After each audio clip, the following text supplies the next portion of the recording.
May mga batas trapiko nga pero tila walang pangil ang mga ito dahil kahit paulit-ulit na labagin ay nakakapasada pa rin ang ilang pampublikong sasakyan kahit pa nahaharap na sila sa patong-patong na paglabag.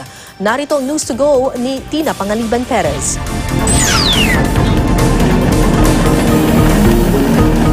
Libo-libong bus, may green light na bumiyahe sa EDSA araw-araw. Ito'y kahit marami sa kanila, patong-patong na pala ang mga violation at mga reklamo. Pumuesto kamakailan ng GMA News Special Assignments Team sa bahaging ito ng EDSA sa Quezon City mula alas 7 hanggang alas 8 ng umaga. Ang plaka ng 379 na bus at PUVs na aming naitala sa loob ng isang oras, isa-isa naming sinearch sa May Huli Ba website ng MMDA kung saan nakatala ang mga paglabag mula na mag-umpisa noong 2016 ang No Contact Apprehension Policy ng ahensya. Lumabas na 177 o mahigit sa kalahati ng nasa aming listahan may naitalang paglabag sa batas trapiko. Karamihan mula pa taong 2016, ang iba mula 2017. 10% sa mga naitalang lumabag, nasa 51 pataas ang bilang ng violations. 33% naman may 21 hanggang 50 violations. At 57% ang nasa 20 o mas kaunting bilang ng paglabag. Hanggat hindi nababayaran ng violation, mananatili sa May Huli Ba website ang plaka ng mga nasitang motorista. Noong 2018, mahigit 140,000 ang traffic violations sa mga pampublikong sasakyan ang naitala ng MMDA.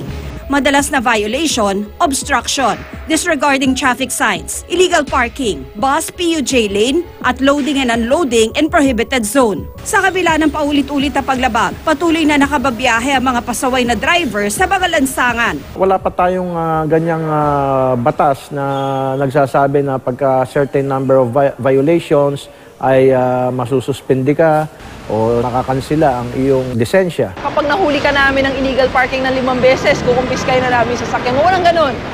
Kaya ma'am, yung mga motorista ho natin, talagang minamata lang yung fines. Lubha rin daw maliit ang multa sa mga lumalabag sa batas trapiko. Gaya ng disregarding traffic sign, 150 pesos lang. At disregarding bus PUJ lane na may multang 200 pesos. Napakaliit ng 150 pesos, ano? There is a problem with law enforcement or the imposition of the proper penalty. So, nakaka-escape itong taong ito. Isa-isa, tinataas ho natin.